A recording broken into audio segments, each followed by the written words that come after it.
রাম, আমি সৌরভ। আমি করছি পায়ে হেঁটে রামেশ্বরম থেকে অযোধ্যা পায়ে হেঁটে যাত্রা সম্পূর্ণ করেছি।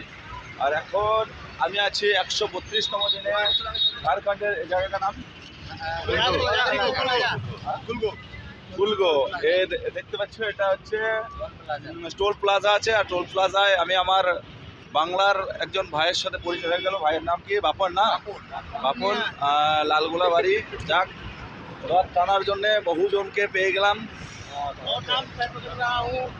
देखो कितना आदमी रथ पकड़ रही है। पूरा टोल का हमारा स्टाफ चल रहा है। पूरा टोल का स्टाफ। सभी को जय श्री राम, जय वीर बजरंगी। सभी को जय श्री राम, जय वीर बजरंगी। और बात यही है, आप किसी का भी भक्त बन जाओ, हमारा सभी का लक्ष्य एक ही है, हिंदुत्व का आगे बढ़ाना। जय जय श्री राम।